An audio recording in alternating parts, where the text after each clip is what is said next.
អត់លោកស្រីដឹងទេអាការឈឺពោះនៅផ្នែកខាងក្រោមផ្នែកខាងឆ្វេងហ្នឹងណាវាអាចបណ្ដាលមកពីពោះវៀនអាចបណ្ដាលមកពីតម្រងនោមវាអាចតែបណ្ដាលមកពីសីរៈបន្តពូជរបស់លោកស្រីអញ្ចឹងមេរៀនថ្ងៃនេះខ្ញុំនឹងបង្ហាញពីការឈឺពោះនៅផ្នែកខាងក្រោមនិងផ្នែកខាងឆ្វេងសូមអស់លោកស្រីមើលដល់ចប់ដើម្បីដឹងថាទៅពេលណាដែលលោកស្រីគួរតែតន្តិពាក្យសញ្ញាគ្រោះថ្នាក់មានអ្វីខ្លះហើយនឹងការព្យាបាលមានយ៉ាងដូចម្ដេចចឹងជំរាបសួរខ្ញុំម្ចាស់ដិតជាងចន្ទរិទ្ធឯកទេសខាងជំងឺទូទៅបើសិនជាលោកស្រីចូលមកចំណាយរៀនដំបូងសូមចុច Subscribe និងចុចកណ្ដឹងដើម្បីបានមេរៀនថ្មីៗថែមទៀតចឹងគោលបំណងនៃមេរៀនថ្ងៃនេះខ្ញុំនឹងបង្ហាញអំពីថាតើការឈឺពោះនៅផ្នែកខាងក្រោមផ្នែកខាងឆ្វេងហ្នឹងគឺឈឺនៅតំណាហើយមូលហេតុអីខ្លះដែលបង្កឲ្យមានការឈឺពោះនៅផ្នែកខាងក្រោមផ្នែកខាងឆ្វេងហ្នឹងហើយសញ្ញាមូលហេតុដែលគ្រោះថ្នាក់មានអីខ្លះការសាកសួរពីប្រវត្តិជំងឺការពិនិត្យរាងកាយនិងការធ្វើតេស្តឬក៏ស្រាវជ្រាវទៅតាមចំនួនដើម្បីរកបញ្ឆេះថាតើការឈឺពោះហ្នឹងបណ្ដាលមកពីអ្វីហើយនឹងការព្យាបាលជាទូទៅហើយយើងត្រូវដឹងពីសញ្ញាទងក្រហមដែលចាំបាច់ត្រូវតែបញ្ជូនឬក៏ព្យាបាលជាបន្តអញ្ចឹងយើងត្រូវដឹងថានៅពោះផ្នែកខាងឆ្វេងផ្នែកខាងក្រោមហ្នឹងគឺមានអីខ្លះគឺមានពោះវៀនធំពោះវៀនធំដែលពោះវៀនធំអាចចុះខាងក្រោមហ្នឹងគេហៅថា descending colon មានអឺបំពង់បង្ហូរទឹកនោមដែលភ្ជាប់ពីតម្រងនោមមកប្លុកនោមមានsigmoid colon sigmoid colon ហ្នឹងគឺបានន័យថាពោះវៀនធំផ្នែកខាងក្រោយខាងក្រោយគេរបស់ពោះវៀនធំហ្នឹងចំពោះស្ត្រីអាចមានតកតងជាមួយនឹងដៃស្បូនឬក៏ទីបដៃស្បូនហើយវាតកតងជាមួយនឹងជញ្ជាំងឬក៏ abdominal wall អញ្ចឹងបើសិនជាការឈឺពោះនោះវាអាចជា visceral ហ្នឹងគេឈឺវារៀងដូចធ្ងន់ខាងជ្រៅហើយវាអត់ដឹងទីកន្លែងច្បាស់លាស់នៅកន្លែងណាទេអាចឈឺម្ដុំប៉ារីតាបាទតាមនៅសតបនៃសាច់ពោះហ្នឹងឬក៏ refer បានតែឈឺនៅតំបន់ផ្សេងទេវាអាចចាក់មកម្ដុំខាងក្រោមផ្នែកខាងឆ្វេងហ្នឹងឬក៏ឈឺនៅម្ដុំផ្នែកខាងក្រោមផ្នែកខាងឆ្វេងហ្នឹងវាចាក់ទៅតំបន់ផ្សេងអញ្ចឹងចំពោះការធ្វើរោគវិនិច្ឆ័យងាយហ្នឹងវាអាស្រ័យទៅលើអាយុតើអ្នកជំងឺដែលចូលមកហ្នឹងវាកូនក្មេងឬធំឬក៏មនុស្សចាស់វាតកតងជាមួយនឹងភេទតកតងជាមួយនឹងស្ត្រីបើសិនជាស្ត្រីវាតកតងជាមួយនឹងសរីរៈឬសរីរាង្គដែលបន្តពូជខាងស្ត្រីហើយនឹងតកតងជាមួយនឹង pregnancy ការមានផ្ទៃពោះជានិច្ចការចំពោះស្ត្រីដែលក្នុងវ័យបន្តពូជយើងត្រូវតែគិតអំពីការមានផ្ទៃពោះចឹងមូលហេតុដែលជួបយើងញ៉ាំជាងគេនៃការជឿពោះនៅផ្នែកខាងក្រោមផ្នែកខាងឆ្វេងហ្នឹងគឺមាន diverticulitis diverticulitis ហ្នឹងគឺនៅក្នុងពោះវៀនធំផ្នែកខាងក្រោយគេហ្នឹងគឺមានថង់ពោះវៀនទូចជាងណាមានរលាកនៅថង់ពោះវៀនហ្នឹងគេហៅថា diverticulitis ឬក៏ការទល់លាមក constipation ដោយសារតែលាមកឲ្យវាអត់ធ្លាក់ចុះមកក្រោមអញ្ចឹងវានៅចោលនៅផ្នែកពោះវៀនធំនឹងធ្វើឲ្យមានការឈឺនៅផ្នែកខាងក្រោមផ្នែកខាងឆ្វេងហ្នឹងឬក៏ IBS irritable bowel syndrome ដែលយើងអាចមើលវីដេអូមុនបានដោយសារតែមានការឈឺពោះនៅផ្នែកខាងក្រោមផ្នែកខាងឆ្វេងនឹងដែរឬក៏រលាកពោះវៀនឬក៏តកតងជាមួយនឹងការរលាកកាពះពោះវៀនដែលបង្កឡើងដោយសារពួកបាក់តេរីពួកអាមេបឯហ្នឹងហើយតកតងជាមួយនឹងជំងឺតម្រងនោមដោយសារវាមានគ្រោះស្ទះនៅអូរីតេឬក៏ផ្លូវបង្ហូរទឹកនោមពីតម្រងនោមមកដល់ផ្លូវនោមចំពោះស្ត្រីអាចបណ្ដាលមកពី cyst នៅក្នុងដៃស្បូនបែកមកពី cyst ហ្នឹងវារមួលឬក៏តកតងជាមួយនឹងកូនក្រៅស្បូនឬក៏រលាកអាងទង្គិឬក៏ PID pelvic inflammatory disease អាចតកតងជាមួយនឹង acne ឬក៏ colon តកតងជាមួយនឹងសាច់ដុំពោះហ្នឹងអញ្ចឹងការសាកសួរប្រវត្តិជំងឺការពិនិត្យរាងកាយការស្រាវជ្រាវដែលថាកាត់តើយើងសង្ស័យថាជាអីយើងអាចរកមូលហេតុនឹងការព្យាបាលឲ្យបានត្រឹមត្រូវហើយជានិច្ចកាលយើងត្រូវ គិតស៊ីសភាពធ្ងន់ធ្ងរនិងលក្ខខណ្ឌនៃធ្ងន់ធ្ងរជាពិសេសទៅលើស្ត្រីនៅវ័យបង្កប់ពូជហើយមូលហេតុដែលមិនត្រូវតែភ្លេចទេដែលវាគ្រោះថ្នាក់នោះគឺមូលហេតុទី1តកតងជាមួយនឹងការធ្លាយdiverticulitis នឹងកាលណាវារលាកនៅថង់ពោះវៀនធំហ្នឹងវារលាកទៅវាអាចមានការធ្លាយមូលហេតុទី2តកតងជាមួយការស្ទះពោះវៀនការស្ទះពោះវៀនក៏ឈឺពោះផ្នែកនៅមួយទៀតហើយតកតងមួយទៀតគេហៅថា ischemic colitis ដោយសារតែការពោះវៀនធំហ្នឹងវា ischemic ដោយសារអត់មានរបស់វិឈាមទៅចិញ្ចឹមធ្វើឲ្យមាន ischemic តកតងជាមួយនឹង ectopic pregnancy ឬក៏កូនក្រៅស្បូនតកតងជាមួយនឹងគិសរបស់គេដៃស្បូនហ្នឹងវាមួលឬក៏ sepsis ដោយសារតែវាមានការបង្ករោគនៅក្នុងពោះតកតងជាមួយនឹងការធ្លាយឬក៏ការបែករបស់aneurysm aortic ឬក៏ abdominal aortic aneurysm វាមានឈឺទៅវាបែកទៅវាអាចជាមានដាច់ប្រហែកនៃសតបអកហ្នឹងឬក៏តកតងជាមួយនឹង necrotisis soft tissue infection ដោយសារតែសតបសាច់ដុំនៅក្បាលនៅពោះហ្នឹងវាធ្វើឲ្យមានការរលួយអាហ្នឹងបញ្ហាហ្នឹងគឺជាសញ្ញានៃការគម្រាមកំហែងដល់អាយុជីវិតតែយើងត្រូវតែដឹងឲ្យបានលឿនជាបាលឲ្យបានទាន់ពេលវេលាវាសំខាន់ណាស់ដើម្បីជួយសង្គ្រោះជីវិតរបស់អ្នកជំងឺចឹងការសាកសួរប្រវត្តិជំងឺយើងត្រូវតែសួរអំពីការចាប់ផ្ដើមនៃការឈឺចាប់ហ្នឹងឈឺនៅពេលណារយៈពេលនៃការឈឺចាប់ហ្នឹងប្រហែលហើយការវិវត្តនៃការឈឺចាប់ហ្នឹងឈឺបាត់ចេះឬក៏ឈឺឡើងជាប់រហូតចេះហើយឈឺហ្នឹងវាឈឺរបៀបយ៉ាងណាឈឺរបៀបជាស្រាបឈឺមុតស្រួចចឹងឈឺរបៀបលមូលឬក៏ឈឺជាប់រហូតឬគឺឈឺឬក៏ជាចុកពោះចុកបាត់ហើយតកតងជាមួយនឹងឈឺនឹងវាឈឺនឹងកម្រិតនៃការឈឺចាប់ប៉ុន្មានពី1ទៅដល់10ឈឺអាចជា5លើ10ឬក៏6លើ10ឬក៏9លើ10ហើយទៅពេលឈឺនៅផ្នែកខាងក្រោមផ្នែកខាងឆ្វេងនេះណាតើវាឈឺចាក់ទៅណាឈឺចាក់មកក្រោមឈឺចាក់ទៅលើឈឺចាក់ទៅក្រោយហើយមានរោគសញ្ញារោគសំមកជាមួយទៅអត់ដូចជាមានក្រៅខ្លួនមានចង្អោរមានអួតមានរាគឬក៏ទល់លាមកមានរោគសញ្ញានៃផ្លូវបង្ហូរទឹកនោមដូចជានោមជឿនោមកាហាយនោមក្តៅពិបាកនោមចំពោះស្ត្រីតើមានធ្លាក់ឈាមតាមទ្វារនេះឬក៏អត់មានធ្លាក់សឬក៏អត់ហើយរដូវចុងក្រោយនេះនៅពេលណាអាចសង្ស័យតើមានផ្ទៃពោះឬក៏អត់ហើយប្រវត្តិពីមុនមកតើមានរលាកអាឌីវទីអត់លាកផុសមកមានធំនៅអត់មានធ្លាប់វះកាត់ឬក៏អត់មានគ្រោះធ្លាប់មានប្រវត្តិគ្រោះតម្រងនោមគ្រោះធ្លាប់បង្ហូរទឹកនោមមានធ្លាប់មានប្រវត្តិនៃការរលាកអាងសកៈឬក៏អត់ចំពោះរបបអាហារហ្នឹងការហូបរបបអាហារដែលសបោបាយបឺច្រើនសបោខ្លាញ់ហើយចលនាពោះវៀនមានអាសារៈអាសាក្រៀនហើយនឹងការប្រើថ្នាំរងថ្ងៃកំពុងប្រើថ្នាំអីខ្លះដែលមានសក់ទង្វើឬក៏អត់មានសញ្ញានៃការហូរឈាមរបស់ពោះវៀនដូចជាមានពួតឈាមជួបបោះពណ៌ខ្មៅជួបមកមានទៀមឬក៏មានការផ្លាស់ប្ដូរនៃលាមកជួនកាលលាមកជួនកាលវារឹងជួនកាលវាត្រេងអញ្ចឹងការសាកសួរប្រវត្តិជំងឺឲ្យបានទៅដល់យើងអាចពង្រួមរោគវិនិច្ឆ័យនេះឲ្យកាន់តែតូចហើយយើងត្រូវតែរកពីសញ្ញាទងក្រហមដើម្បីធ្វើការវាតម្លៃជាបន្តហើយនឹងជាបាជាបន្តចំពោះការនៅរាងកាយយើងត្រូវយកសញ្ញាជីវិតហ្នឹងគឺសំខាន់ណាស់យើងឆែកមើលសម្ពាធឈាមយើងឆែកមើលកម្ដៅយើងឆែកមើលកម្រិតអុកស៊ីសែនហើយយើង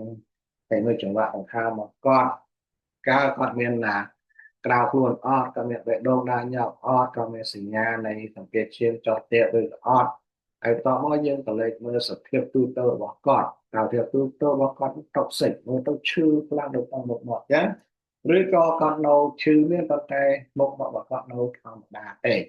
ហើយបន្តមកបើយើងចាប់ផ្ដើមពិនិត្យមើលពោះយើងត្រូវអានស្វែកខ្យងមុនពិនិត្យមើលតើមានស្នាមមានអីនៅពោះនឹងឬក៏អត់ហើយបន្តមកយើងយក status ទៅស្ដាប់តើមានbowel sound យើងចង់ពោះវៀនឬក៏អត់មិនយើងស្ទាបមើលស្ទាបពីកន្លែងអត់ឈឺទៅកន្លែងឈឺហើយស្ទាបទៅវាមានសញ្ញានៃការឈឺចាប់អត់មានការដេញបានការយកដៃទៅតុបមានរីបននៅពេលដែលយើងចុចទៅគាត់មានការឈឺចាប់ឬក៏ស្ទាបទៅវាមានដុំឬក៏ពួនផងកឹងហើយយើងស្ដាប់មានbowel sound ហ្នឹងដែលយើងនិយាយហើយអញ្ចឹង ចែកមើលបានន័យថាមានសញ្ញានៃការរលាកស្រោមពោះឬក៏បរិយាកាសគេតបដូចជាពោះរឹងពោះឡើងមានអង្កាដៀងគាត់មានដាក់ដៃក៏ដាក់ដៃកាន់ពោះរហូតការពារពោះរហូតហើយយើងចែកមើលតកតងជាមួយនឹងសញ្ញានៃការឈឺចាប់នៅឆ្អឹងធ្នីឆ្អឹងធ្នីខាងក្រោមហ្នឹងគឺប្រទៅពេលយើងចុចឬក៏គោះទៅក៏មានការឈឺចាប់ឬក៏អត់ហើយចំពោះស្ត្រីយើងត្រូវតែពិនិត្យការតគាកមើលតើមានសញ្ញាណាមិនស្គាល់ដីឬក៏អត់ហើយយើងត្រូវតែពិនិត្យមើលតិចតោ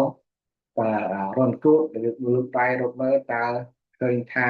វាមានដុំវាមានម៉ាសឬក៏វាមានការឈឺចាប់ឬក៏អត់ហើយយើងអាចដឹងថាលម្អហ្នឹងមានពណ៌ខ្មៅឬក៏មានឈាមដែលយើងត្រូវតែគិតដល់ការពោឈាមនៅនឹងប្រភេទពោះវៀនហើយនឹងយើងត្រូវតែពិនិត្យមើលថាមានសញ្ញានៃក្លន់អត់យើងពិនិត្យក្លន់មានកន្លែងក្លន់នៅកន្លែងកលៀនក្លន់នៅកន្លែងពងក្លន់នៅកន្លែងផ្សិតឬក៏ក្លន់នៅនឹងអាក់នេះនៅនឹងបាពោះអញ្ចឹងការផលិតរាងកាយគឺសំខាន់យើងផលិតឲ្យយកចិត្តទុកដាក់ដើម្បីយើងconfirmថារោគវិនិច្ឆ័យនឹងពិតប្រាកដនេះជាអ្វីសភាពធ្ងន់ធ្ងរកម្រិតណាតើវាជំងឺមានពងក្រហមឬក៏អត់គឺយើងត្រូវសំខាន់យើងផលិតនៅមានថាសញ្ញានៃបរិយាកាសទេឬក៏រលាកស្រោមពោះហ្នឹងឬក៏ស្ថានភាពរបស់គាត់មិននឹងណតែត្រូវធ្វើការជួយសង្គ្រោះជាបន្តហើយចំពោះការពិនិត្យឈាមទៅតេស្តដើម្បីស្រាវជ្រាវហ្នឹងយើងអាចនៅឈាមក្របឈាមហ្នឹងដើម្បីយើងចង់ដឹងថាមានក្របឈាមសឡើងមានក្របឈាមក្រហមជាសញ្ញា infection ឬក៏ជាសញ្ញានៃនេះយើងមាន CRP ឬក៏ ESR ហ្នឹងជាសញ្ញានៃការ inflammation ឬក៏ infection យើងឆែកមើលតម្រងនោមមកមានតម្រងនោមយើងឆែកមើលពួក electrolyte ដូចជាសូដ្យូម ប៉ូតាស្យូម ឃ្លរ ឬកាម៉ាណាឆែកមើលរ៉េវីតាមីនយើងឆែកមើលមុខងាររបស់ថ្លើមដូចជាត្រង់សាមីណា ALP GPT bilirubin albumin យើងឆែកមើលទឹកនោមដើម្បីបញ្ជាក់ថាតើវាមាន vitamin C មាន nitrate អត់ឬក៏មានសញ្ញានៃ infection មានសញ្ញានៃការឈាមមាន hematuri ឬក៏មាន crystal នៅក្នុងទឹកនោមចំពោះស្ត្រីយ៉ាងម៉េចក៏តែ check មើលpregnancy test ដើម្បីបញ្ជាក់ថាគាត់មាន pregnancy ហើយយើងមើលលម្អបើសិនជាយើងអាចថាយកលម្អនឹងទៅបដោះឬក៏ check មើលparasite ឬក៏ check មើល difficile check មើលពួក OS parasite ឬក៏ពួក case អីហ្នឹងការបើសិនជាយើងសង្ស័យថាវាមាន sepsis យើងត្រូវតែធ្វើ blood culture ឬការបដោះយកបូមជៀនទៅបដោះដើម្បីមើលថាបាក់តេរីអីដែលមុននឹងឲ្យអាពីតិចបើសិនតែឈឺពោះផ្នែកខាងលើយើងសង្ស័យថារលាកពេកយើងឆែកមើលលីប៉ានិងអាមីឡាសអញ្ចឹងការស្រាវជ្រាវហ្នឹងគឺពឹងផ្អែកទៅលើសញ្ញា clinic មានការពិនិត្យរាងកាយតើអ្នកជំងឺហ្នឹង stable ឬក៏អត់ជំនាញជាការចំពោះស្ត្រីយើងត្រូវតែឆែកមើល pregnancy test ដើម្បីមុននឹងធ្វើការសម្រេចចិត្តគឺក៏ការថតអ្វីមួយចំពោះការថតហ្នឹងគឺបើសិនជាសង្ស័យថាវាមាន diverticulitis គឺមានតែ CT scan ទេដែលអាចមើលឃើញច្បាស់ដែលអាចមើលឃើញថាវាមានរលាកធម្មវៀនតូចហ្នឹងដើម្បីថាមានការរលាកវាអាប់សែវា corrosion obstruction ឬការស្ទះឬក៏ mass គឺយើងអាចឲ្យ IV contrast ដើម្បីបញ្ជាក់ឲ្យបានច្បាស់ពីលំហូរឈាមនិងដំណាក់កាលនៃ inflammation និងការរលាកហ្នឹងចំពោះស្ត្រីដែលច្រើនយើងមើលអេកូយើងអាចមើលឃើញបានគឺអាចឃើញថាវាមានគីសវាមានគីសហ្នឹងវារមូលឬក៏គីសហ្នឹងជាប្រភេទជាសរសៃឬប្រយឬក៏មាន ectopic pregnancy ការមានផ្ទៃពោះក្រៅស្បូនវាតាក់ទងជាមួយនឹងយើងអាចមើលអេកូតាមរយៈពោះឬក៏អេកូតាមត្រង់វ៉ាងណាដើម្បីមើលឃើញឲ្យច្បាស់ហើយចំពោះដែលយើងសង្ស័យថាវាមានគ្រោះក្នុងតម្រងនោមឬគ្រោះក្នុងហូតទឹកនោមយើងអាចមើលអេកូបើសិនជាអេកូបើសិនជាគ្រោះនៅក្នុងផ្លូវហូតទឹកនោមយើងការអេកូមើលឃើញច្បាស់ទេវាបាំងដោយសារតែខ្យល់អញ្ចឹងយើងមើលCT scan ដើម្បីយើងមើល kidney មើល ureter ហើយមើល bladder ដើម្បីថាវាមាន stone ឬក៏គ្រោះហ្នឹងវាសិតនៅតំបន់ណាការថតពោះហ្នឹងគឺក្នុងករណីដែលយើងសង្ស័យថាវាមានobstruction បើ obstruction គឺយើងមើលទៅយើងឃើញពោះវៀនវាឡើងកង់ឬក៏វាមានពេទ្យ correction ដោយសារតែវាមានPR នៅតំបន់យ៉ាងប្រានេះហើយនឹងយើងអ soft tissue មួយចំនួនយើងអាចមាន inflammation condition មួយចំនួនប៉ុន្តែវាក្នុងករណីខ្លះក៏វាមើលអត់ច្បាស់ដែរសំខាន់គឺអ្វីដែលយើងចង់មើលថាតើថត echo CT ឬក៏ X-ray ហ្នឹងអាស្រ័យថាតើយើងសង្ស័យថាគាត់មានជំងឺអីដើម្បីធ្វើរោគដើម្បីយើងធ្វើហ្នឹងដើម្បីរោគវាឆាយឲ្យបានត្រឹមត្រូវអ្វីដែលយើងត្រូវចងចាំយើងត្រូវតែ stabilize អ្នកជំងឺធ្វើអ្នកជំងឺ stable សិនហើយតែការថតនេះគឺមិនពន្យាទេគឺព្រោះវាអាចកម្រិតកំផែងដល់ការយកជីវិតឥឡូវយើងមើល divertical lighting ឬក៏ការរលាកស្រស់ថងវិមានហ្នឹងវាច្រើនគឺរោគសញ្ញាអ្នកជំងឺគឺនៅពោះផ្នែកខាងក្រោមផ្នែកខាងឆ្វេងហ្នឹងគឺស្តៀងដោយអាប៉ងសេចឹងឬក៏ខាងសាយទេដែលអាប៉ងសាយទេវាឈឺនៅខាងស្ដាំប៉ុន្តែនេះឈឺនៅខាងឆ្វេងវាឈឺជាប់រហូតឈឺខ្លាំងហើយឈឺកាន់តែខ្លាំងទៅខ្លាំងទៅវាមានក្រៅខ្លួនអាចជា low fever ឬក៏ដើរខ្លួនខ្លាំងបើយើងមើលក្របឈាមទៅយើងក្របឈាមសឡើងហើយយើងមានការផ្លាស់ប្ដូរនៃចលនាពោះវៀនដូចជាមានទល់លាមកឬក៏មានរាគឬក៏ជួនកាលវាមានរាគផងមានឆ្លាស់គ្នារាគផងឬក៏ទល់លាមកផងអញ្ចឹងត្រូវដឹងថាការរលាកវិធីការរលាកថងពោះវៀនហ្នឹងជាអ្វីដោយសារតែនៅក្នុងកន្លងសេកមួយហ្នឹងវាច្រើនគឺវាមានថងពោះវៀនតូចដែលហៅថា diverticular អញ្ចឹងនៅពេលដែលវាមានការរលាកឬក៏ affected diverticulum ហ្នឹងគឺបង្កើតឲ្យមានការឈឺចាប់នៅពោះផ្នែកខាងក្រោមផ្នែកខាងឆ្វេងហ្នឹងហើយវាអាចមានត្រាំខ្លួនវាមានសញ្ញាទៅនេះដែលយើងបានរៀបរាប់ហ្នឹងប៉ុន្តែវាអាចបង្កឲ្យមាន complication ឬក៏ផលវិបាកគឺធ្វើឲ្យមានអាប់សាយគឺអាប់សាយនៅថងពោះវៀនហ្នឹងឬក៏ divertical ហ្នឹងវាអាចធ្វើឲ្យមានការភ្លាយធ្វើឲ្យមានជា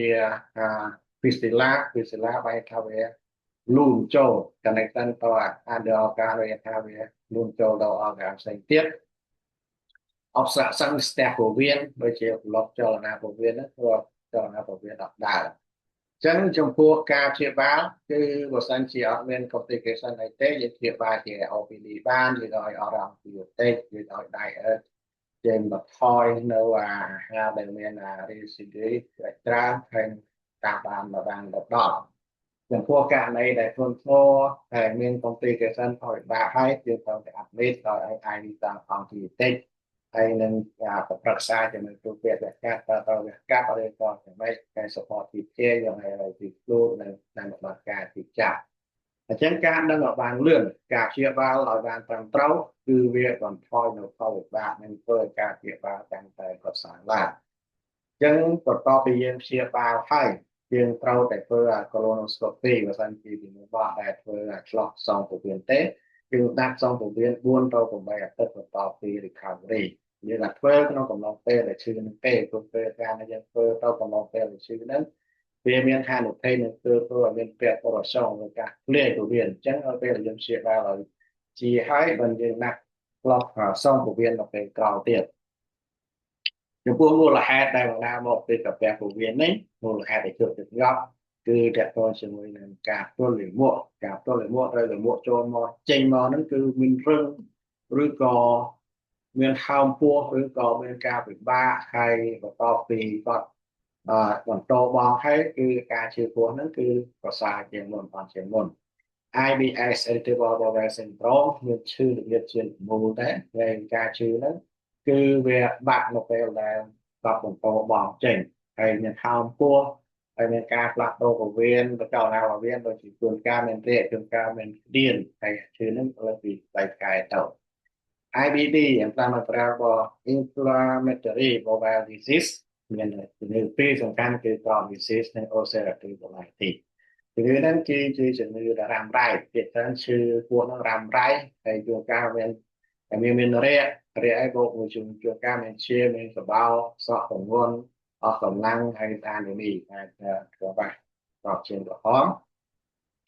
infectious colitis ที่ว่าใส่จุกเราเลยในชนิดแต่ตราไว้ตัวหนอนบอลได้เมียนพวกแบคทีเรียจานได้อยากชูได้เรียเต้ในกราวกล้วนหับโดมนะแคมปิ้งในชื่อพวกเชียวมัวไปนั่งเวียนตราไว้ทำไมđấy ischemic colitis คือមានការស្ទះសរសៃឈាមដែលទៅចិញ្ចឹមពោះវៀនហ្នឹងតែធ្វើឲ្យមានការឈឺឆ្លៀមភ្លាមដោយសារតែមានកំណកណាមួយមកស្ទះសរសៃឈាមដែលទៅចិញ្ចឹមពោះវៀនហ្នឹងអញ្ចឹងវាធ្វើមានលំហូរឈាមទៅចិញ្ចឹមពោះវៀននេះអញ្ចឹងវាធ្វើមានឈឺភ្លាមហើយវាច្រើនកើតទៅលើមនុស្សចាស់ហើយមានទៅជាមានរាគមកមានឈាមហើយមានកត្តាហានិភ័យគឺអ្នកជំងឺដែលមានatherosclerosis មានhypertension មាន arrhythmia ដូចជា AFib ជាដើម malignancy គឺមានការផ្លាស់ប្ដូរនៅចលនាពោះវៀនជាច្រើននឹងក្តៀននឹងរែកហើយមានជួងមកមានឈាមហើយគឺក៏ឈាមដែលយើងមើលអត់ឃើញដល់តែយើងយករបបទៅមើលមិនយើងឃើញមានឈាមនៅក្នុងរបបហ្នឹងមានសក់ទងន់មានសញ្ញានៃការអានេមីដោយសារតែបាត់បង់ជាតិដែកចំពោះអែកនេះមានការជឿចាប់ហើយមានពកនៅម្ដុំកលៀនហ្នឹងហើយមានឈឺជាពិសេសមានអារម្មណ៍ថា discomfort នៅពេលដែលគាត់ឈរឬក៏ខកឬក៏លើករបស់ឯមួយហើយវាអាចចូលទៅក្នុងវិញឬក៏មិនចូលទៅក្នុងអាហ្នឹងយើងត្រូវប្រុងប្រយ័ត្ននៅពេលដែលវារមួលដែលអែកនេះហ្នឹងវាធ្វើឲ្យមាននៃក្រូចវានឹងតែធ្វើឲ្យការកាត់ជាបន្តការស្ទះពោះវៀនគឺជាការឈឺពោះដែលហៅជាលមូលឬក៏ឈឺចុកហើយមានតាំងពោះមានចង្អោរមានអួតហើយមានទល់លាមកអត់មានចោលអត់មានខំអត់មានលាមកឯការឈឺពោះនៅabdominal wall ហ្នឹងគឺឈឺនៅពោះផ្នែកខាងឆ្វេងហ្នឹងប៉ុន្តែនៅពេលដែលយើងយកដៃទៅសង្កត់ទៅគឺមានការឈឺចាប់ហើយឈឺខ្លាំងនៅពេលដែលគាត់ធ្វើចលនាឬក៏តាំងពោះឬក៏យើងយកដៃទៅកត់ប៉ុន្តែអត់មានសញ្ញានៃប្រភេទមានទេបានថាមានចង្អោរមានអួតអត់មានរែកអីទេចំពោះយើងត្រូវគិតពីអាយុហើយនឹងសប្តាហ៍គ្រូនិចរបស់វារៀបតាមដៃរបស់វាបើសិនជាមនុស្សចាស់យើងត្រូវបានថានេះវាអាចធ្វើឈឺធ្ងន់ធ្ងរបើសិនជាឈឺរ៉ាំរ៉ៃវាអាចថាវាមានអីខ្លះដែលតាក់ទងគ្នាហើយអ្វីដែលសំខាន់តើយើងត្រូវចែកមើលថាគាត់មានប្រវត្តិនៃក្រៅខ្លួនយើងត្រូវគិតពីred flag សញ្ញាទង់ក្រហមហ្នឹងគឺសញ្ញាមួយដែលយើងត្រូវតែប្រយ័ត្នប្រយែងហើយវាតម្លៃជាបន្តជាបន្តដូចជាគាត់ឈឺពោះខ្លាំងឈឺកាន់តែក្រក់ទៅមានក្រៅខ្លួនមានជាអានិដេងមានអាចពណ៌ឈាមចូលមកពណ៌ខ្មៅចូលមកពណ៌ឈាមមានសក់ទម្ងន់ដោយរួមមូលហេតុឲ្យឃើញមានអានីមីកង្វះគ្រាប់ឈាមក្រហមមានសញ្ញានៃការរលាកperitonitis ឬក៏សញ្ញានៃការស្ទះពោះវៀនឬក៏សព្វស៊ីអញ្ចឹងជាការសាកសួរប្រវត្តិជំងឺបានដល់ការបានដល់ការបណ្ឌិតរាងកាយបានដល់ការធ្វើតេស្តឲ្យចំស្របយើងអាចធ្វើរោគវិនិច្ឆ័យយើងអាចរកមូលហេតុឃើញហើយជាបានតទៅវេលាចំពោះមូលហេតុដែលកមកពីខាងផ្លូវបង្ហូរទឹកនោមឬក៏ខាងរោគសត្រៃវិញគឺវាមានគ្រោះនៅក្នុងផ្លូវបង្ហូរទឹកនោមនេះឬក៏ឧបទេហ្នឹងគឺវាធ្វើបើសិនជាវាគ្រោះវាស្ទះនៅផ្លូវបង្ហូរទឹកនោមដែលភ្ជាប់ពីតម្រងនោមមកផ្លូវនោមហ្នឹងគេហៅថាឧបទេហ្នឹងវាធ្វើឲ្យមានការឈឺពោះនៅផ្នែកខាងក្រោមផ្នែកខាងឆ្វេងហ្នឹងឈឺវាខ្លាំងឈឺអត់មានថា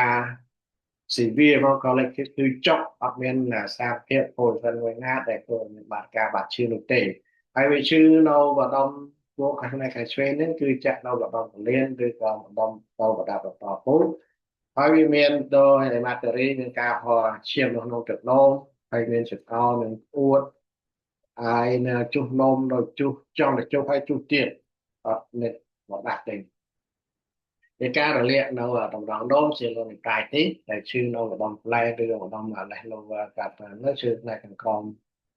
ផ្នែកខាងឆ្វេងឬក៏ឈឺនៅបដុំអមនេះក៏មានក្តៅខ្លួនមានញាក់ហើយនោមមកឈឺឬក៏នោមមកពិបាកនោមញើសឬក៏នោមចេះតែចង់ជួននោមទៀត មានចង្អោរមានក្អួតហើយបើសិនជាយើងគោះនៅយ៉ាងចនីផ្នែកខាងក្រោមហ្នឹង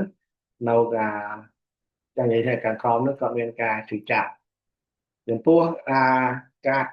បែករបស់គីសអូវេហ្នឹងគឺឈឺភ្លាមភ្លាមដែរឈឺចាប់ដល់ភ្លាមភ្លាមតែម្ដងគឺតែមួយខាងទេ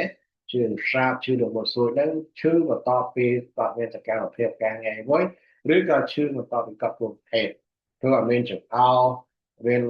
lightness ហើយអាចមានលាក់ឈាមតាមពេលនេះឬក៏ជាកំណត់ជាទូចតាមពេលនេះការរមួលគិសរបស់អូវេនេះគឺឈឺចាប់ដល់ភ្លាមខ្លាំងដែរឈឺតែមួយខាងគឺនៅផ្នែកខាងក្រោមនិងខាងឆ្វេងនេះបើសិនជាវាមានគិសនៅខាងឆ្វេងវាមានចង្អោរមានក្អួតហើយមានថ្ងៃស្និទ្ធនៅនេះបើអ្នកថានៅពេលដែលយើងយកដៃស្ទែកឬក៏ទៅពេលការបណ្ឌិតអានទៅពាក្យទៅពេលដែលវាស្ទាបទៅវាការឈឺនៅដល់ដៃស្បងហ្នឹងអានឹងជា medical emergency ហើយដោយសារតែវារមួលអញ្ចឹងត្រូវតែអឺវាយ៉ាងម៉េចការពារដៃស្បូនកុំឲ្យអាចបាក់ដៃស្បូនតែរក្សាដៃស្បូនបានចំពោះការរលាកអានតកែឬក៏ PID ពេលinflammatory disease ហ្នឹងគឺវាឈឺពោះនៅផ្នែកខាងក្រោមនៃពោះមានក្តៅខ្លួនមានធ្លាក់សមាន dyspareunia ដែលរួមភេទទៅមានការឈឺចាប់ឬ cervical motion tenderness បានថាមកពេលដែលយើងពិនិត្យរោគស្ត្រីយើងយកដៃទៅចុចទៅលើកមាត់ស្បូននេះទៅមានការឈឺចាប់ectopic pregnancy គឺយើងត្រូវដឹងការគាត់មានបាត់ដៅមានឈឺនៅផ្នែកខាងណាមួយនៃពោះគឺផ្នែកខាងឆ្វេងនៃក្រោមហ្នឹងមានការធ្លាក់ឈាមតាមទ្វារមាសហើយមានឈឺនៅស្មាទៀតមានវិលមុខហើយនឹងស្ថានភាពរបស់អ្នកជំងឺហ្នឹងវាអាចសម្ពាធឈាមចុះទៀតបើសិនជាមានការបែកគោឬក៏ការផ្ទៃពោះនៅខាងក្រៅហ្នឹងEndometriosis គឺជាករណីដែលឈឺរ៉ាំរ៉ៃទេដោយសារតែវាមានជាលការដូចជាសាច់ដុំស្បូនអញ្ចឹងវាដោះនៅកន្លែងផ្សេងអញ្ចឹងដល់ពេលដែលមានការឈឺចាប់ហ្នឹងគឺឈឺនៅពេលដែលគាត់មករដូវមករដូវមកមានការឈឺចាប់ហើយមានការឈឺចាប់នៅពេលដែលគាត់រោគហេតុហើយវាអញ្ចឹងស្ត្រីអត់មានការនិយាយណាអត់មានកូនឈឺនៅពេលដែលមករដូវហ្នឹងឈឺតាក់ទងជាមួយនឹងការមករដូវដោយសារតែអាចជាអង់ដូមេរីយ៉ូឬក៏ឈឺនៅពេលដែលមករដូវមានការឈឺចាប់អាចឈឺនៅខាងខ្នងមានចង្អោរមានកម្លាំងយ៉ាងជានិច្ចកាលចំពោះស្ត្រីយើងត្រូវ check មើលថាគាត់មានផ្ទៃពោះឬក៏អត់អញ្ចឹងសំខាន់ណាស់យើងត្រូវតែគ្រប់ស្ត្រីនៅក្នុងវ័យបន្តពូជហើយមានការឈឺពោះនៅផ្នែកខាងក្រោមនេះយើងត្រូវតែrule out ថាគាត់អត់មាន pregnancy អញ្ចឹងជានិច្ចកាលយើងត្រូវតែសាកសួរប្រវត្តិជំងឺឲ្យបានដល់ហើយយើងពិនិត្យរាងកាយទៅតាមតំបន់ដែលមានការឈឺចាប់ហើយធ្វើតេស្តទៅសមស្របទៅអ្វីដែលយើងគិតទៅដល់ហ្នឹងពិនិត្យរាងកាយឬក៏ពិនិត្យទៅស្ត្រីឬក៏មូលហេតុផលពីប្រទេសពួកយើងយីតងក្រហមតែយើងត្រូវតែបញ្ជូនឬក៏នៅពេលណាយើងត្រូវបញ្ជូនជាបន្ទាន់គឺនៅពេលដែល hemodynamic instability ដោយសារតែសម្ពាធឈាមរបស់គាត់អាចចុះទាបពីពងដង្សងបេះដូងដល់ញាប់តាមគេទីសញ្ញានៃសុខ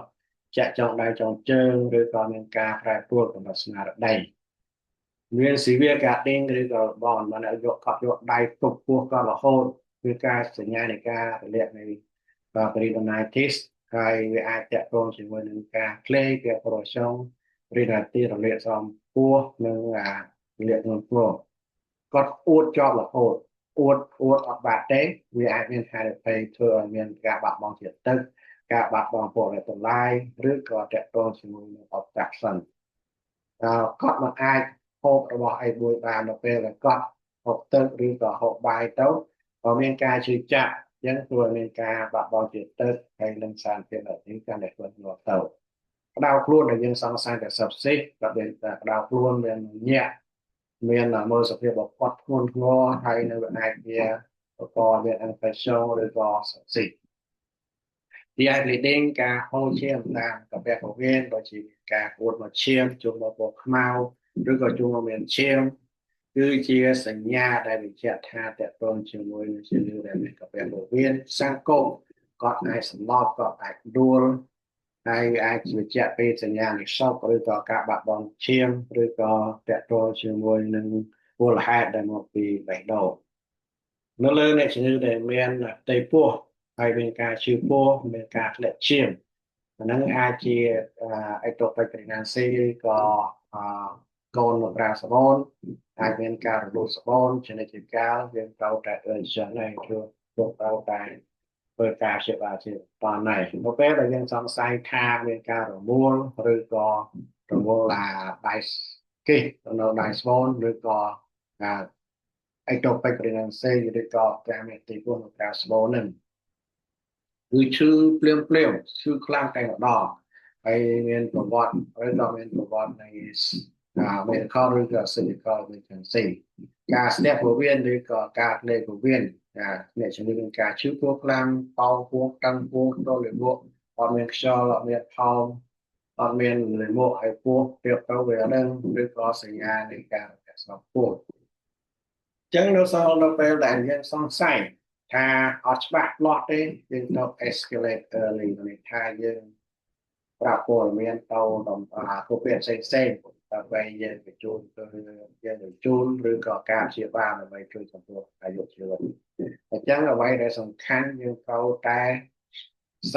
ស្វែងរកការព្យាបាលជាបន្តនៅលើអ្នកជំងឺដែលមានសញ្ញាពងក្រហមយើងបញ្ជូនឬក៏យើងទៅធ្វើការព្យាបាលកន្លែងណាមួយដែលអាចជួយសង្គ្រោះអ្នកជំងឺបានពីព្រោះការព្យាបាលវិញគឺយើងត្រូវតែ stabilize អ្នកជំងឺយើង follow ABC បាទ airway breathing circulation តាមអ្នកជំងឺ stable ឬក៏អត់យើងឲ្យ IV fluid ឲ្យថ្នាំបាត់កាយជីចាបឲ្យថ្នាំបាត់ក្អួតហើយបន្តមកយើងព្យាបាលទៅលើមូលហេតុរបស់វាមូលហេតុមកពីណាយើងព្យាបាលតាមនៅយកថ្នាំអង់ទីអេតិកបើសិនជាយើងសង្ស័យថាវាមានជា bacterial infection ឬក៏វាជា sepsis ហើយយើងប្រឹក្សាជាមួយគ្រូពេទ្យវេទកាគ្រូពេទ្យរោគស្ត្រីគ្រូពេទ្យខាងអុយរ៉ូឡូបង្ហូរដំណោមទៅតាមយ៉ាងស្ទេចទៅតាមស្ថានភាពរបស់អ្នកជំងឺហើយ admit បើសិនជាអ្នកជំងឺដែលមានការរីកដំណើរទេต้องអ្នកស្រង់ពោះដូចជាមានសញ្ញានៃ cervical abdomen មានសញ្ញានៃ sepsis ក្តៅខ្លួនតាគីកាដេបេះដូងដល់ញាប់hypotenssion ឬក៏ organ dysfunction ការអ្នកជំងឺដែលមាន diverticulitis មាន complication ដូចជាមានអាប់សាយមាន perforation មាន fistula obstruction ឬក៏ទៀតអត់ថ្នាំហើយនៅតែអត់ improve ឬក៏អ្នកជំងឺដែលមានការឈឺចាប់ដែលយកឲ្យថ្នាំមកការឈឺចាប់ឲ្យនៅតែអត់បាត់ទៀតហើយនឹងអ្នកជំងឺអាចបរិភោគចំណីអាហារបាននៅក្អួតឬក៏ក្អួតរហូតហើយបន្តមកយើងត្រូវតែ arrange follow up អញ្ចឹងជា step បានន័យថាយើងត្រូវតែវេតម្លៃការពិនិត្យអាការសាកសួររបស់ជំងឺការពិនិត្យរាងកាយបន្តមកយើងធ្វើតែអីខ្លះដើម្បីបញ្ជាក់រោគវិនិច្ឆ័យយើងពេលដែលយើងធ្វើរោគវិនិច្ឆ័យបានហើយយើងព្យាបាលទៅតាមមូលហេតុរបស់វាបន្តមកយើងតាមដានឲ្យវាតម្លៃម្ដងទៀតហើយយើងត្រូវ follow up នៅពេលក្រោយដើម្បីធ្វើឲ្យវាជំងឺមានសុខភាពអញ្ចឹងអ្វីដែលសំខាន់គឺយើងត្រូវតែយល់អ្នកជំងឺឲ្យច្បាស់នៅពេលណាដែលគាត់មកវិញបើសិនជាឈឺពោះកាន់តែខ្លាំងដៅខ្លួនក្អួតមានការលាក់ឈាមឬក៏រោគសញ្ញាថ្មីគឺមិនទៅពេលដែលអ្នកជំងឺទៅផ្ទះវិញដើម្បីស្ដាប់គាត់ឲ្យថានៅពេលណាដែលគាត់គួរតែត្រឡប់មកផ្ទះវិញហើយយើងជួយអ្វីឲ្យគាត់ចូលពីផែនការនៃការព្យាបាលនៃគាត់តាក់ទងទៅណាដល់ពេលគាត់មានបញ្ហាចឹងជាសរុបឡើងវិញការជឿពោះនៅផ្នែកខាងក្រោមនិងខាងឆ្វេងនោះវាមានមូលហេតុជាច្រើនដែលតាក់ទងហេតុអាចតាក់ទងពាក់ពោះវៀនមូលហេតុតាក់ទងជាមួយនឹងខាងរោគសត្រីមូលហេតុតាក់ទងជាមួយប្លង់រោគទឹកនោមតាក់ទងជាមួយសាយឈាមតាក់ទងជាមួយសាច់ដុំពោះអាចជាយកជួបយ៉ាងជាងគេគឺ diverticulitis ការរលាកផង់ពោះវៀនធំហ្នឹងដែលជាមូលហេតុដែលជួបយ៉ាងនៅលើលេខធំហើយយើងត្រូវតែយកចិត្តទុកដាក់ពីព្រោះថាទិញ check មើលថាតើវាមាន complication អត់មាន upside មាន population obstruction ឬក៏អត់ហើយចំពោះស្ត្រីគណិតការយើងត្រូវតែតេស្តមើល pregnancy test ដើម្បីបញ្ជាក់ថាគាត់មាន ectopic pregnancy ឬក៏មានការរលូតហើយការធ្វើ test ថត គឺយើងពឹងផ្អែកទៅលើអ្វីដែលយើងរកវិនិច្ឆ័យយើងចាសង្ស័យយើងអាចមើលកូនចំពោះខាងរោគស្ត្រីយើងអាចមើល CT scan បើសិនអត់ច្បាស់ហើយយើងត្រូវដឹងអំពីទ្រង់ក្រហមតែត្រូវតែធ្វើការបញ្ជូនព្យាបាលជាបន្តលើអ្នកជំងឺដែលមានវិស្វវិធីមានសញ្ញានៃបរិមាណទីមានសបស៊ីមានជារីដេងដែលសង្ស័យថាមានអេកតូបេប្រីណានស៊ីឬក៏អ្វីដែលយើងចាំបាច់ត្រូវព្យាបាលជាបន្តហើយនឹងជួនជាបន្តហើយបន្តមកការព្យាបាលអាស្រ័យទៅលើមូលហេតុនិងសភាពធ្ងន់ធ្ងររបស់គាត់ប៉ុន្តែយើងនឹងយើងត្រូវតែ stabilize គាត់អ្នកជំងឺនឹងនោះព្យាបាលមូលហេតុហើយនឹងការបញ្ជូនទៅតាមដុកទ័រជំនាញបើសិនជាចាំបាច់អញ្ចឹងជាបទតាមបានន័យថាយើងត្រូវតែធ្វើជា systemic approach បើធ្វើជាប្រព័ន្ធសាកសួរប្រវត្តិជំងឺច្បាប់ពិនិត្យរាងកាយការធ្វើតេស្តឬក៏ការថតឲ្យដឹងពីទងក្រហមដើម្បីធ្វើយ៉ាងម៉េចឲ្យរោគវិនិច្ឆ័យឲ្យបានត្រឹមត្រូវការព្យាបាលត្រឹមត្រូវធ្វើឲ្យលទ្ធផលនៃការព្យាបាលកាន់តែប្រសើរកាន់តែប្រសើរអញ្ចឹងការដឹងឲ្យបានលឿនការវាយតម្លៃទៅតាមគោលដៅការព្យាបាលទៅតាមមូលហេតុគឺវាមានសារៈសំខាន់ណាស់ដើម្បីការពារកុំឲ្យមានផលវិបាកនិងធ្វើឲ្យការព្យាបាលបានសមត្ថភាពផ្សេងចឹងបើសិនជាលោកលោកស្រីមានសំណួរអាចសាកសួរនឹងខ្ញុំបានហើយសូមកុំភ្លេចចុច Subscribe និង Like